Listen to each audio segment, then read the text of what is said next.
justice. What do we want? Justice. What do we want? Justice. What do we want? Justice. When do we want it? Now. When do we want it? Now. When do we want it? Now. When do we want it? Now. Fist bump the person next to you, tell them you love them.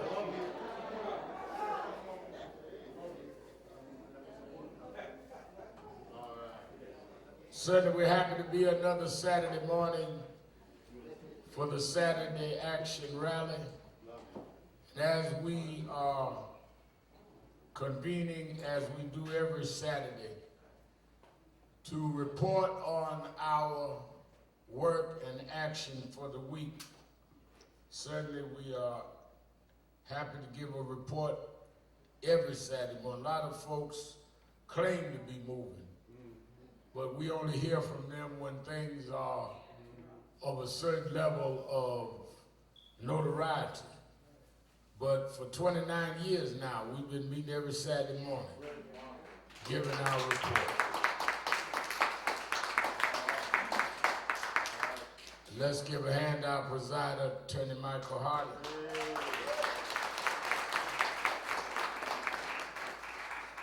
And our musical director, Minister Tyrone Richardson. And certainly we enjoyed my friend and brother, who is senior pastor at Pilgrim Rest Baptist in Ben Harbor. I knew him when he was in Fort Wayne, Indiana. And he certainly did a word this morning. Give a hand to Reverend Dr. Carlton Lynch. He went and cleaned out that fish net. Some of y'all need to clean out your fish nets. Y'all smell kind of fishy to me. I'll leave that alone. I want to say this, and to you that are here and we're practicing social distancing, so we're not letting but the right amount in, and then of course you that are in Radio Land listening on 1190 WLIB AM and watching on live stream. This Wednesday, July 15th, last Saturday you heard the mother and uncle of Brandon Hendricks, this young 17-year-old young man that was killed by a stray bullet in the Bronx. And we had them here huddled. Our youth department gave them a donation to help with the funeral expenses. They didn't ask for it, but we felt it was the right thing to do. And this Wednesday at First Baptist Church at 407 New Rochelle Road in Bronxville, New York, will be this young man's funeral at 1 o'clock. Is that right? 1 o'clock. And I'm going to give the eulogy because we need to know Black Lives Matter when we do it to each other too.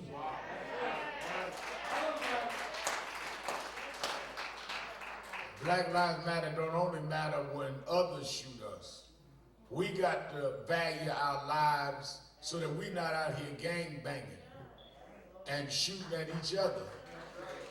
So I want y'all to crowd that funeral and stand with the Hendricks family because that is important, and I think we should clearly be a part of that. You know, we went this week and painted Black Lives Matter in front of Trump Tower.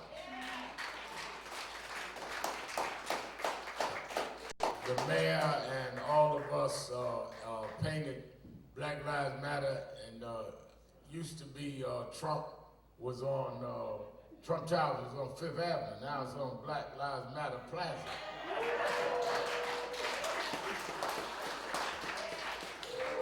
I can't wait to write him a letter to his new address.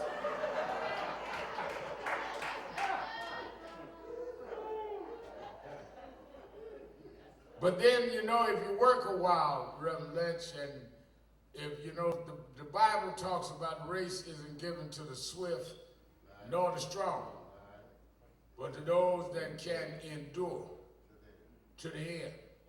And as I get ready for this Washington march, and the families are going to lead the march, and we're going to do social distancing, everybody's going to have masks, but we've already, I tell you, in 2013, Lynch, when we did the anniversary of the March on Washington March in Washington, by this time online, we had about a little under 1,000 people. I looked at the history. About 1,000 people had signed up. We ended up that August 28th with over 200,000. As of this morning, we got over 40,000 people already signed up to come and meet us in Washington. And then as I was pulling up in the car today, my heart was warm when I heard Thelma Purnell, who talked about how 30 years ago when they killed her son, and we marched in Teaneck. And many people was talking a lot of trash, and they demonized the family. I tell all the families, Gwen Carr, who's here, one of the first things I tell them is they're going to tear up the family. If you got a weakness, they're going to put it out there. And if you don't have one, they're going to create one. But you must remember, families don't volunteer to be victims. Thelma didn't ask for her son to get killed. Thelma's daughter didn't ask for her brother to get killed. Thelma's husband had issues, as she said, but he didn't ask to be in that position. I asked to do what I do. They did not ask for that. And all of that becomes something that they've got to live with and deal with without ever having wanted to do it themselves. But somehow, God will give you strength to make a way anyhow. And I remember they dogged out Thelma's husband and dogged out, took shots. I remember one night they used to have the New Jersey big convention, Black Issues Convention. And I was going down there, and Thelma and Mr. Purnell was going to deal with the whole issue of her son being killed by police. And my mentor, Reverend Jackson, was speaking that night. And the whole issue that night, show you how petty folk could be, was where did Thelma get a new dress from? You thought I forgot that. Thelma had on a nice dress. She got a nice, where she get a new dress from? Like she should be in there in blue jeans cut off at the knee. Any kind of mess to not deal with the issues. And one of the reasons that I say that it's important Nan step in and people like me is it's better for us to take the attack me and leave the family alone. They got so mad I came to Teaneck, they start beating up on me and leave them alone a minute. Because we want to do the work. And we got to try to be a block for them. And I'm so happy that she's here 30 years later. When I think about all of the fights that we've done over these last 30 years, I know that we couldn't afford them battles by ourselves. But somewhere I learned a song when I was growing up. I preached in Brooklyn Sunday at the Bishop Albert Jameson's church. And we sing a song, and it's a song that still resonates with me, Minister Richardson, Precious Lord, take my hand. I wasn't operating by myself. Many times I wanted to clean my net, Reverend, but precious Lord, take my hand. Lead me on. Let me stand. Sometimes I get tired. I know we look energetic all the time, but you get weak and you get worn. But through it all, through the storm, through the night, take my hand to the light. Precious Lord, take my hand. Lead me on. Precious Lord, take my hand. Lead me on. Let me stand. I'm tired. I'm weak. And I'm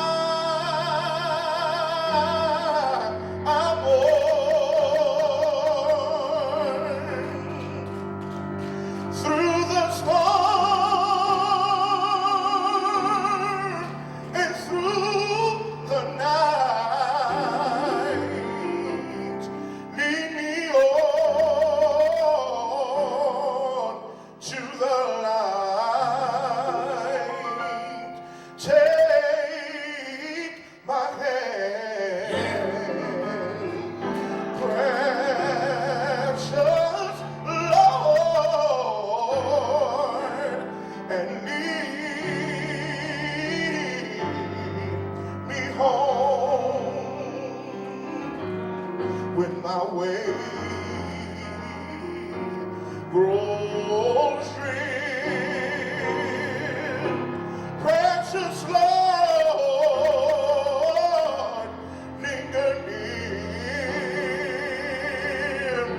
when my life is almost gone. Hear my cry and hear my call. Please hold my hand lest I fall. Take my hand, precious Lord, and lead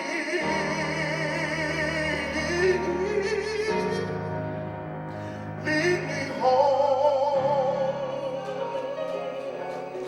Minister Tyrone Richardson, give him a hand. Give him a big hand.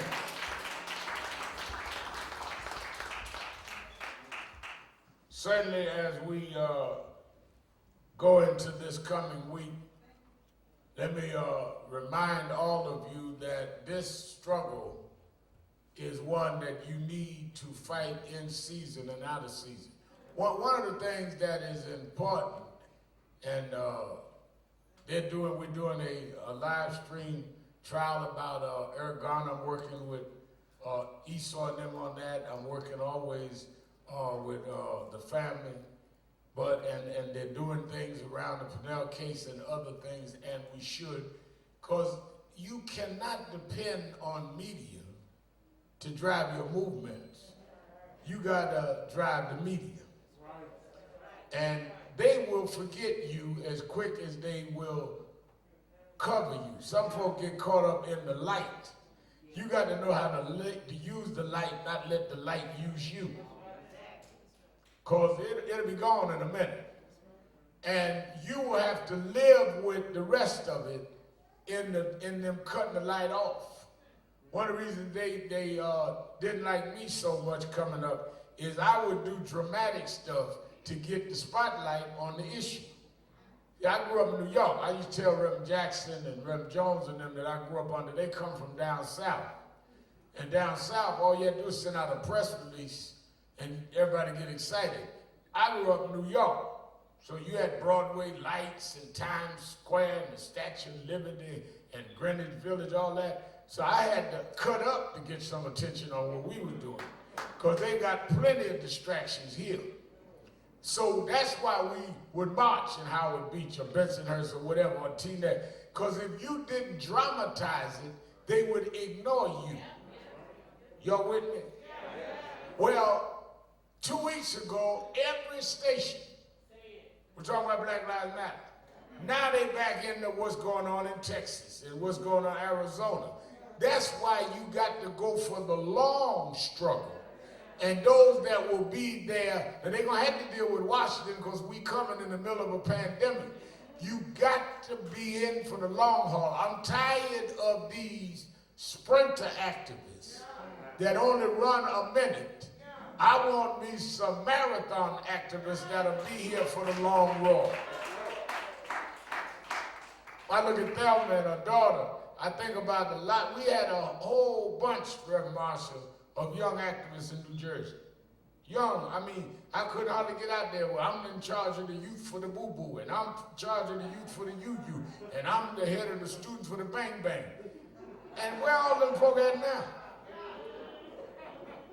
I mean, we had 16 different youth groups. None of them had no members, but they was all the leaders of the youth. And we ain't heard from them in 20 years. But some of us believe in what we're doing. And that's why the Bible says many are called, but few are chosen. And if you've chosen to do this work, you do it in season and out of season. Let me say this before I get into my message. Do not forget that we are still giving away free packaged food here every day.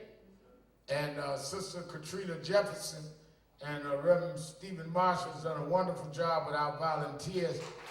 Give them a hand. And let me tell you, if you think that we are not facing challenges in this community, you should be here and just see the people lined up the block. We're giving away at 12 noon today, 12 noon tomorrow at Sylvia's 126 and Malcolm X. If you just look at people, you can look at people and tell they're not faking. They need this food because some of them have been laid off, some of them are homeless, some of them can't get into supermarkets, and you can tell the people that need it. And some of y'all holy, sanctified folk, that's so holy you don't help nobody but yourself. Ought to be out there trying to, the Bible talks about, Jesus said, I was hungry and you didn't feed me. Naked, you wouldn't clothe me. Outdoors, you wouldn't take me in. Well, when did I do that to you, Lord? He said, when you've done it to the least of mine. The least of mine. Not the ones dressed up, not the ones smelling good with cologne, not the ones that is polished and well refined. When you've done it to the least of mine, you've done it unto me. Anybody would answer the door if Jesus was knocking. But when you answer the door for the homeless man, when you answer the door for the woman with 3 kids and can't feed them, that's when we know what kind of Christian you are. That's why I get on preaching so. If the mayor calls, you break your leg running downtown. But if a victim from police brutality calls, you got to think about it. Let's welcome our Impact family all over the country and world. There's something wrong about ministers, let me say this, that can find it in their schedule to fly and meet with the president or go downtown to meet with the mayor, but ain't got time to meet with victims that need the comfort of those that claim that they come in God's name. Mayor call you. Oh, I got to go downtown, Doc. President call you. Well, I don't like Trump, but I got to pray. But what about the families of those that the president is meeting you about? Yeah. You ain't got time for them. You ain't got no tithes to share with them. Somewhere I read, bring me your tithes and offering in the storehouse so that they meet for my people. Not for you, for the people. Hello.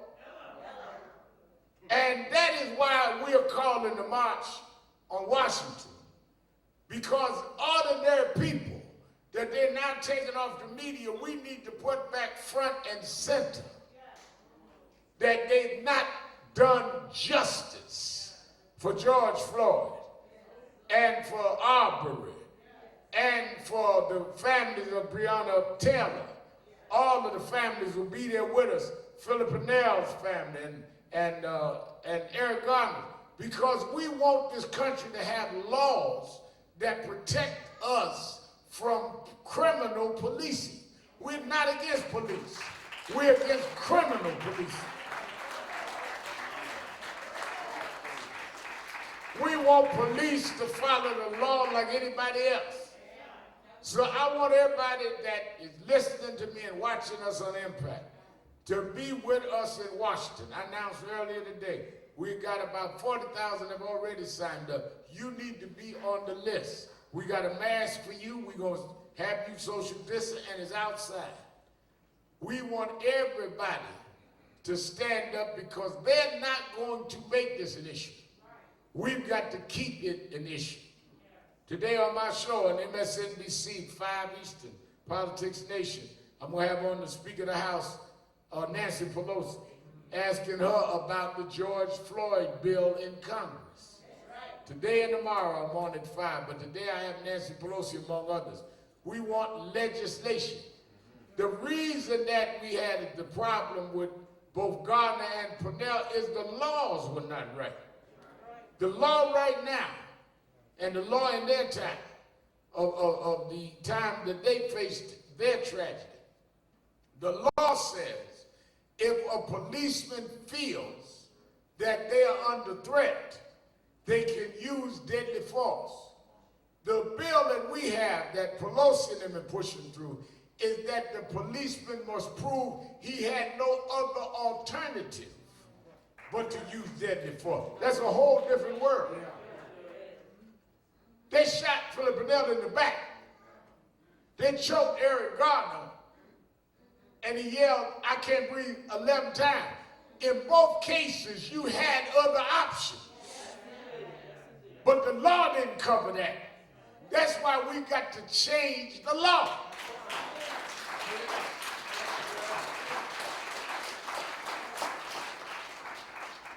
Well, when they went to Washington first time, 63, we already had the right to vote. I want y'all to get this, because a lot of folks be talking ignorant. Why we got to go to get the right to vote? We had the right to vote in our Constitution. Is that right?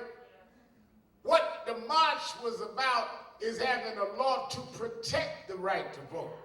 So what they were doing in some states that had a pattern of this is around the country, they would say, "Oh, you got the right to vote.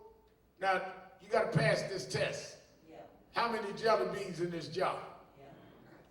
You got to pass this test, spell anti-disestablishmentarianism backwards. You got to pass this test. Who was the 12th president? When was he born?" So what they did is get the Voting Rights Act to say that you cannot have new impediments or new restrictions or new tests to deal with people's right to vote without clearing it with the Justice Department. The Voting Rights Act did not give you the right to vote. The Constitution did. The Voting Rights Act protected you from states and counties that had a pattern from being able to interfere with your right to vote. And it wasn't just down south, it was some counties in New York. Hello? Now, what the Supreme Court did in 2013, was it? Is that when they came back, it was the 13? Is that they took out the map. They had the pattern of abuse in Georgia all around and some in New York. They took out section 4 saying, well, the map, the states y'all named and places y'all named, that's old. We need a new map. So they kept the Voting Rights Act, but no map. Well, we want the map because there's nowhere to check without the map. That's part of why we are going to Washington. Voting rights and police laws. Everybody listening to me, if you have not signed up to go, and you need to sign up, everybody in your house, in your beauty parlors, in the states that y'all don't open up beauty parlors, some of y'all couldn't wait. One lady told me, I'm so glad I get a manicure now. A manicure? How about a sandwich?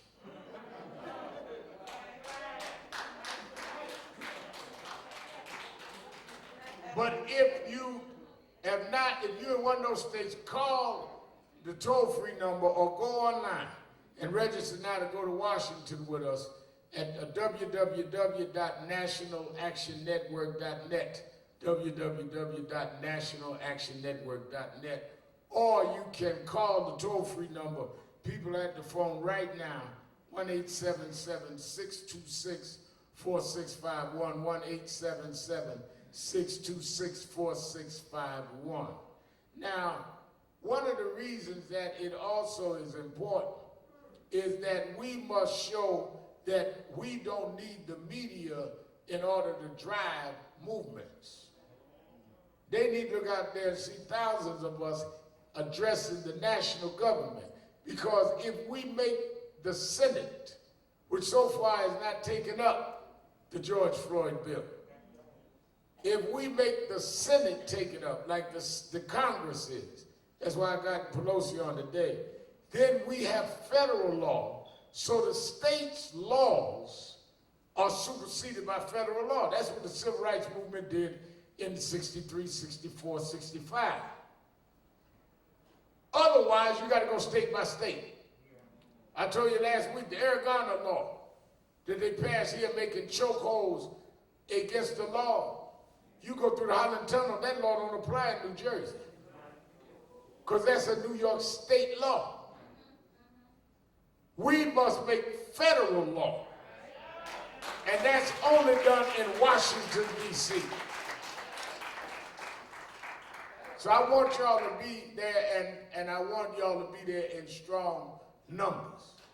And we getting doubling up on the buses. One of the reasons why I want people signing up early is as you sign up, we're going to send you by late July where the buses are nearest you. So you can ride if you don't have transportation. So you know, that's why we want to sign you up and say you in Benton Harbor. So go to Reverend Lynch, they got a bus. Or you in whatever, and make your arrangements. We can't contact you if you've not signed up with us. And we get enough buses so that we can distance. So whereas we would have one, we're going to have two, because we don't want folk getting too close to each other. Some of y'all be liking to hug me. Don't hug me till they get this thing straight. I ain't got nothing against you, but I ain't hugging nobody. Talk about, Rev Al, I need a hug. Well, you might have to wait the next year.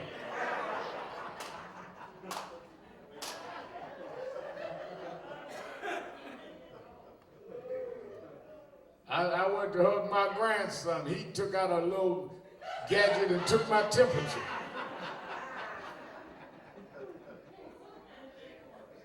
And he can't even talk, but he don't take my temperature.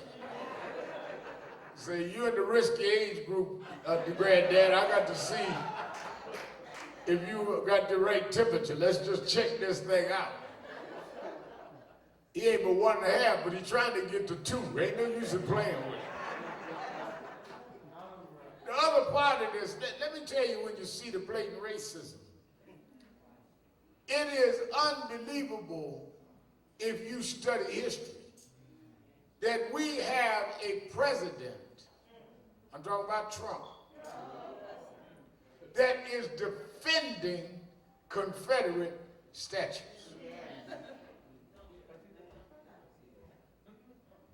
I'm going to take my time on this. Confederates were formed to defend slavery. This ain't no gray area now. The economy of the South was built on cotton, and it was built on the free labor and enforced servitude of enslaved Africans. When you sit up and I sit up with others in this country, the only ones that did not volunteer to come here was us. Everybody else came to America. We were brought to America. So when somebody be telling you, go back where you come from, you tell them, wait a minute, I didn't ask to come here. Right. Y'all gonna kidnap me and act like I wanted to be here. Now, since I've been here and built your country and never got paid, you would not be one of the wealthiest, if not the wealthiest, most stable countries in the world had you not built it on our back and didn't pay us. Let's be real clear on that. So, as I said, the point is that defending the Confederates is to defend slavery.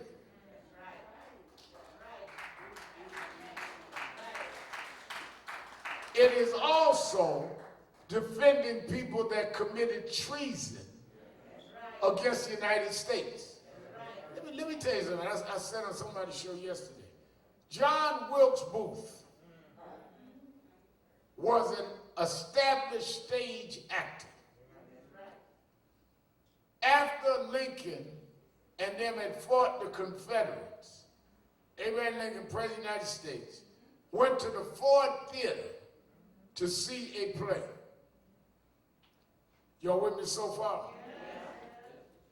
As he sat there in the booth that they have for the presidents, John Wilkes Booth was an actor who came up and killed the president in the middle of the play because he was a sympathizer of the Confederates. Y'all talk about, going to school, John Wilkes Booth killed the president. He killed him over the Civil War. He killed him over fighting for slavery. That's why he killed Abe Lincoln, because of the Emancipation Proclamation. Now, you're going to erect a statue to honor people that inspired the killing of the president and to overthrow your government. That's how racist you are. You couldn't go in any nation in the world where they honor people that tried to destroy their government. So for the head of state here, who is the president, who stays in the White House, who lives where the Lincoln bedroom is right down the hall, to defend statues for people that wanted Lincoln killed, is as bigoted and racist as you can be.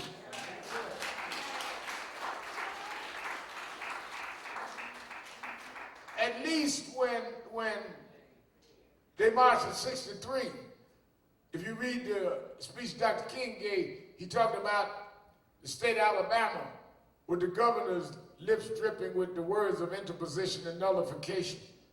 Well, his words now, you got the president's lips dripping with those words. And what makes it worse, Carlton Lynch, is that none of the leading Republican senators and Congress people will even call them out on it. They all got laryngitis.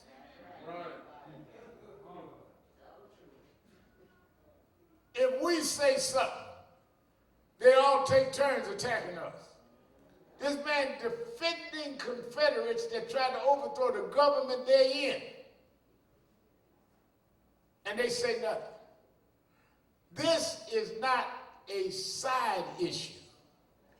Everybody, particularly black, ought to be outraged by this because they are saying we ought to honor the people that want to keep y'all in chains. This ain't got nothing to do with Republican, Democrat. Right. They want you to pay your taxes so that you can pay for them to have people protect, secure, polish, and clean statues of people that the only reason they in history is they want to keep you in chains.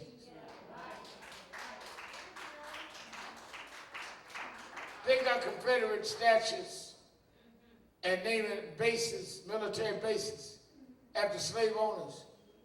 Do you know that your taxes is paying to maintain that? We left here one Saturday and went out to Fort Hamilton. Did we not? Because they have a street out there named after Lee. Robert E. Lee was the general of the Confederate Army. Right now, Fort Hamilton got slave owners on the military base. And they're honoring a man who fought to overthrow the government of the military. I ain't talking about Abbeville, Alabama. I'm talking about Brooklyn, New York right now. They talk about, well, we got to honor the history of the country. No, you're honoring the dishonor of the country. And black folks sitting up not even questioning. So you don't question them honoring dead racists. You don't want to stand up when you go to one rap for folks. It always bothered me, Thelma, when people talk about, I'm tired of marching. And I ask you, well, when the last march you been to? Oh, man, we've been marching for years. I'm tired of marching. When was your last march? You ain't never marched. How you tired of something you ain't never done?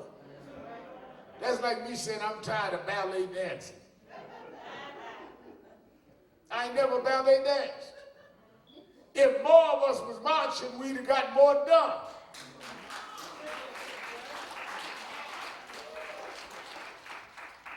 I challenged the guy the other night. Oh, we always vote, we don't get the right folks. Who'd you vote for the last election? I don't vote, then shut up. Because if you had been voting, we'd had the right folk in. Well, I ain't for voting, I want my reparations. I said, all right, I do too. Now tell me how we gonna get them. Well, the government got to get them. Well, the government is who gets voted in. You got to vote in who gonna vote for reparations.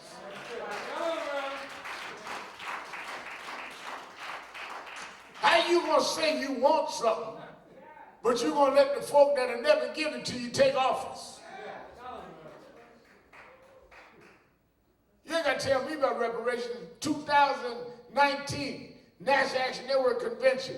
We had 15 candidates for president. I asked every one of them about reparations.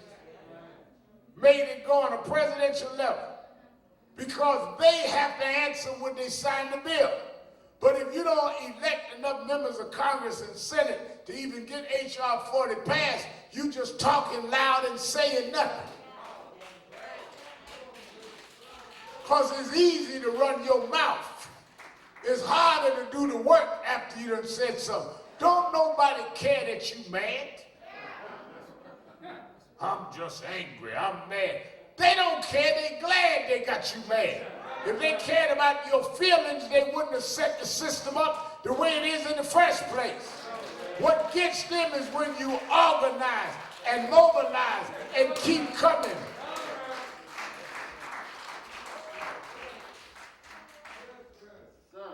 You act like throwing a fit is having a movement.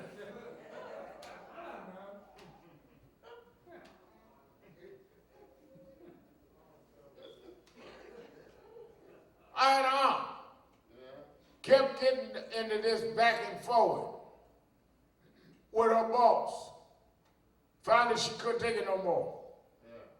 Lived in Vernon Avenue in Brooklyn. Called her boss, picked up the phone. This is before they had cell phones. Picked up the phone and told her boss off. And me and my sister was impressed. Said, boy, auntie really got some nerve now. She talking to her. Till we found out she wasn't talking to nobody.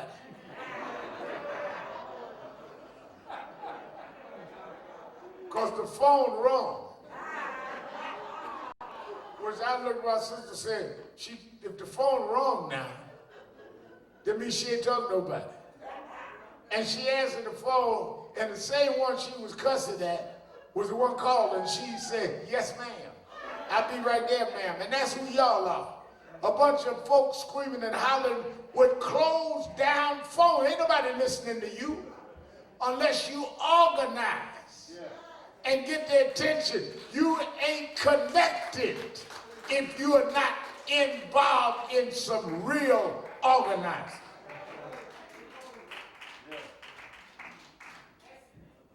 Brother, there's going to be next week or two, organized up in the Bronx and beat Elliot Ingram. Ocasio-Cortez organized out in Queens and beat the guy who was there for 20, 30 years. They hear you when you organize. But you sit up talking to yourself when you ain't the problem that you need to be addressing. And that's why Washington's so important. When I look at what has happened, you know, one of the things that has bothered me in the last 2 weeks, we've seen Essence magazine under attack and Ebony. And there's some internal contradictions and internal things that cause some of the attack. But the problem that I'm looking at is that when we look at the entire black business community that has been eroded, then I think about the world in which my grandson will grow up, will be a world interpreted by others telling them our history. Was a time when I was growing up, we were defined by Ebony and Jet and Essence. And we listened to Gary Bird on LIB. And we look at the Amsterdam News every Thursday. Now we are defined by others that are telling us what is right and wrong. Once others define you, they can confine you. Because then they decide what is important or not. One of the reasons why I work hard doing radio every day, doing my TV show twice a week, and doing whatever I can is because I refuse to let others interpret for us what we're doing. We in the middle of the George Floyd fight. Gwen and I flew out there, did the vigil, rally, come back, did the funeral. How somebody that went to Columbia School of Journalism will tell me about George Floyd? We did the marches for Philip Purnell. How somebody that read about it in the Star Ledger gonna tell us about the Purnell movement? But if you allow our black media to be silenced, you're at the mercy of others. That's why even the Bible, Jesus we know, because his disciples sat down and wrote books. If Pilate wrote the books, you wouldn't have known who Jesus was. And you are letting Pilate write the books.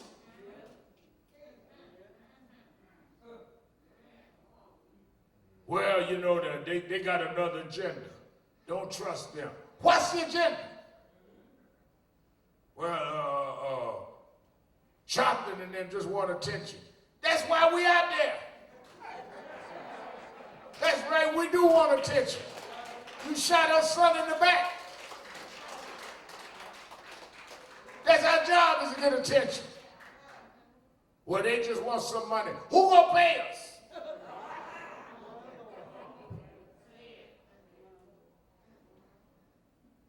Folk ain't got no money to pay you. And what can they pay you the rest of your life? But if you let Pilate write the book, you'll never know who Jesus was. Reason why, when I was growing up, they had a show called The Lone Ranger. And the reason why The Lone Ranger is a history is because Tonto's folks didn't write the script. If the Native Americans wrote the script, Lone Ranger would have been looked at differently. African proverb talks about that the hunter is the hero until the hunted gets to write the script. And you are letting others interpret for you your own situation. That's what Trump's doing right now with COVID-19. Folk are dying at record numbers again in Arizona and Texas and Florida, and he telling everybody everything's fine.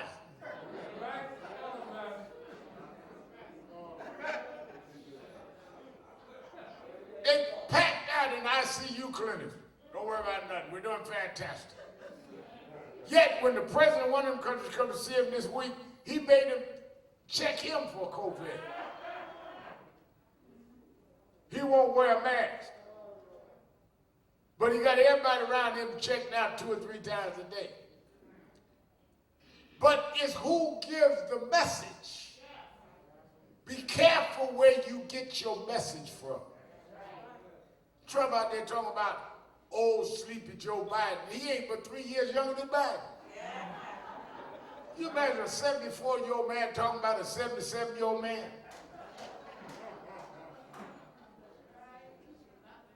I mean, y'all act like Trump's 10 15 years younger.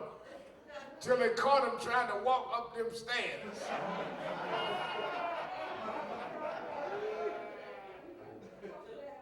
And he talking about something was wrong with the stairs. No, something was wrong with your legs.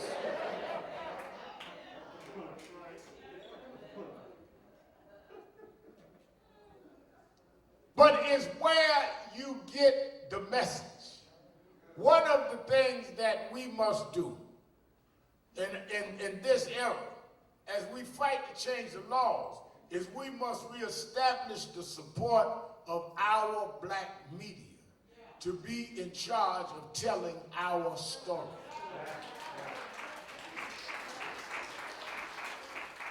That's one of the reasons why the Facebook move was so important, because as a lot of media shifted to social media, if you don't hold them accountable, they will put misinformation out there and you will believe it. So people read things on the internet and believe it. They just believe it. Folks have told me all the time, Reverend, I read so-and-so. Is that true? Where you get that from? I read it on the internet. Like it is some kind of research and authorized stuff. That's why we try to build our media platforms on social media and my MSNBC show, because you got to fight false information. Because some stuff I read, I can't believe people even can imagine stupidity. I mean, some stuff don't even make sense. But we become captivated by foolishness. And that's why you got to decide. One of the most important things in your life is that you got to decide what you are about and how you're going to deal with it. You've got to straighten out your own narrative and say, no matter what, this is what I'm about, and I'm going to toe the line. That's why the Bible said, choose ye this day whom ye shall serve. As for me and my house, I'm going to serve the Lord. Too many of you are wishy-washy. Too many of you are undecided. Sometimes you got to make up in your mind whose side are you on and how you going to take a stand. And know that even when you decide it, they're going to challenge you. But the only way you know how you stand is you stand against the wiles of the wicked. I try to tell these preachers, God does not call anybody that he don't test.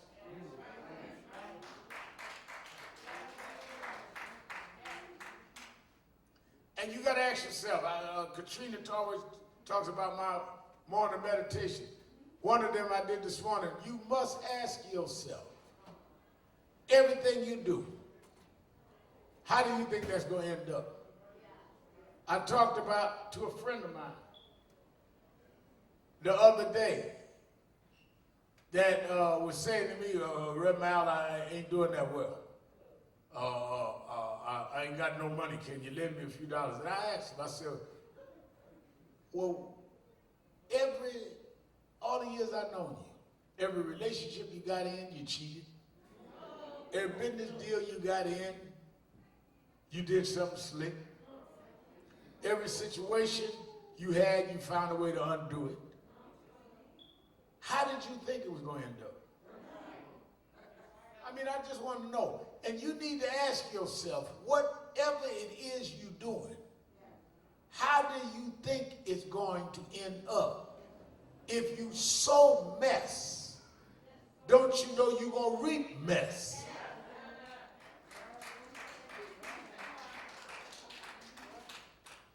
Every religion in the world teaches karma. That a man sows, that shall he reap. How do you think it's going to end up? And too many of us act like we can do 1, 2, 3 things, and by luck it's going to change. living lotto lives. Don't save no money. Don't put it on the side. Just maybe the damn will hit the lotto. And then got the nerve to ask God to bless us. When he already blessed you and you messed up the blessing he blessed you with. Why would God give you more when you messed up what he already gave you?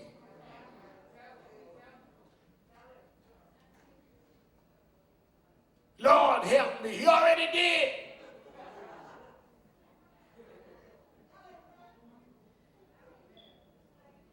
And unless we understand that we must take a stand and stand by our stand, we will never get where we try to go. Everybody that made history were people that stood and wouldn't bow. That's why I like what Lex was saying this morning, that God would show up. God can't show up if you don't stand up.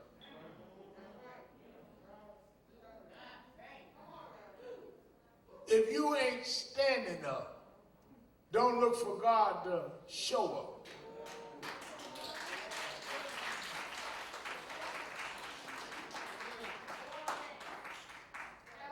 God will show up after you've taken your stand to help empower you to stand anyhow. And if you can't stand, then you're not worthy of that. It is not within the realms of the teachings of the scripture for people to feel that God is going to just do something for them. And they don't take an effort to stand up and do something for themselves. That's why in this era of Black Lives Matter, that's why in this era of what we're going through is who is going to stand. And I think that too many of us are cowardly. I talk about that all the time. People talk about, I got a different strategy. Then what is it? Whatever it is that you do, it's time to do that. Because at the end of the day, these folks are not playing. When you see the president will openly just commute the sentences of his friends, yet your child is incarcerated with long sentences for little crimes. When you gonna stand? Reverend, the folk in your church that tithed and gave offering. Families are being disrupted by a wicked, unfair criminal justice system. When you gonna stand? If you the shepherd, then take care of the sheep.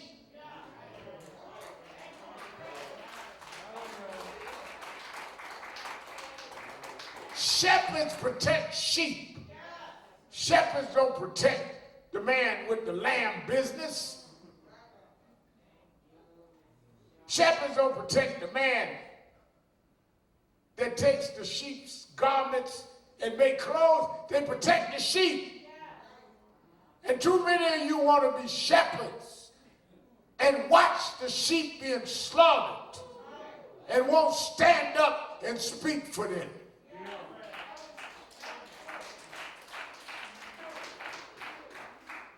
I talked to one of my black evangelical leaders. I said, you coming to Washington?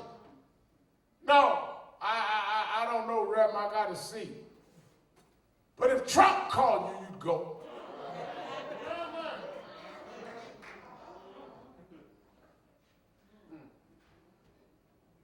Because you bow to those in power rather than stand on the power God gave you.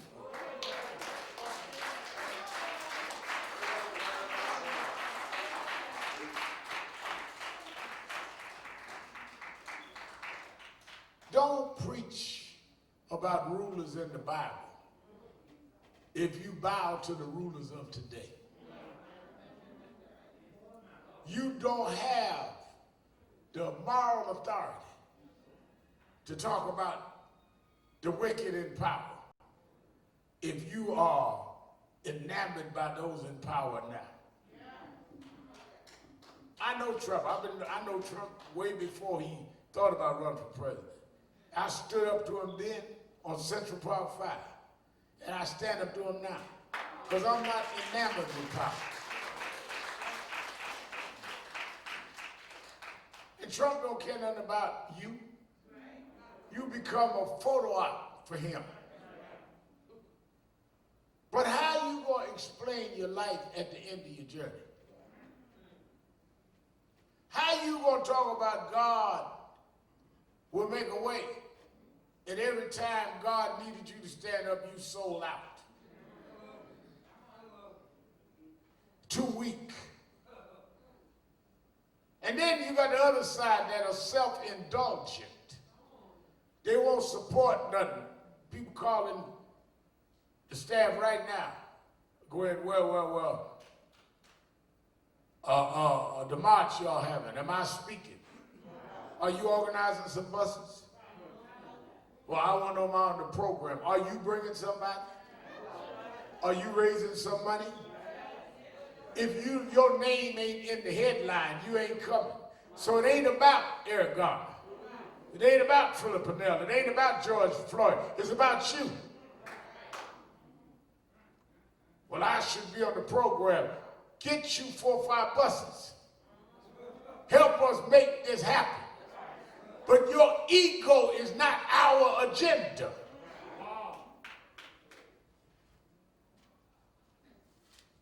Rem Jamal, Brian, and others working with the faith leaders, trying to get ministers to understand you can't stand up on this. What you gonna stand up for?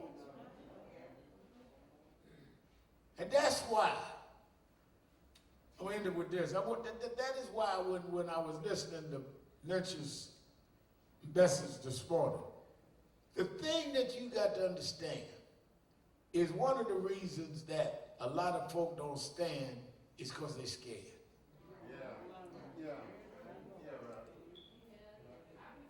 You're not one with a different strategy. You're not one that didn't figure out something others didn't figure out. Right. You're not one that has an alternative. You're scared. Yeah. Well, I don't believe in this. I don't believe in that. Whatever everybody proposes, you don't do because you're scared. And your fear ain't new.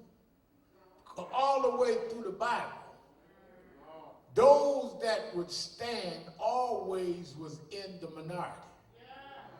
But what you don't understand is that God uses those that despite their fear will stand and make the move, and he will back them up.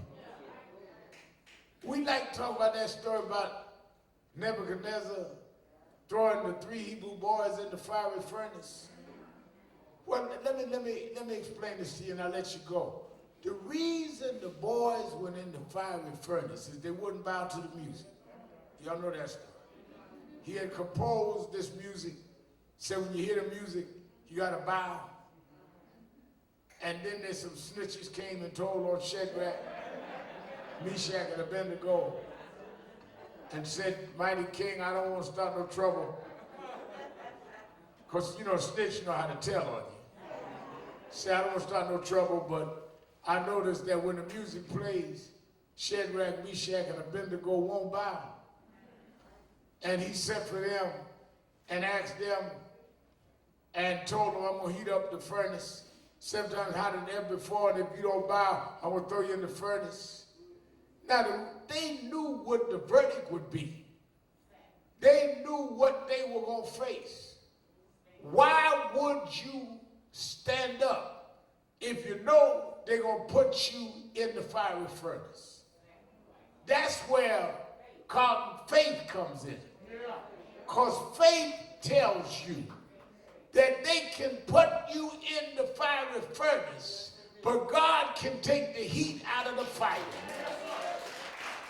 And I thought I'd come by to tell you that they gonna put the heat up as we march on Trump, as we march on the Senate.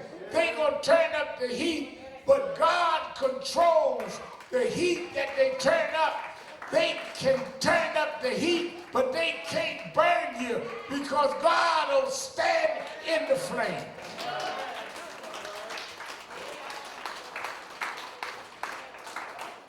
Martin Luther King went to Washington in '63. Talked about he had a dream. 5 years, he kept marching. They shot Dr. King. Killed him on a balcony in Memphis, Tennessee. But while y'all on the way to meet us at Lincoln Memorial, ride by the Potomac. On one side, they got the Jefferson Memorial. Then they got the Washington Monument. Then they have the Lincoln Memorial where we going. And then they have the Martin Luther King Memorial. Little did they know when they killed Dr. King that God would take his blood and change American history. He never was elected to nothing, never nominated to nothing, never had a government position. But the presidents that they remember is facing the statue and memorial of a black preacher from Atlanta, Georgia. If you stand up, I'll hold you up.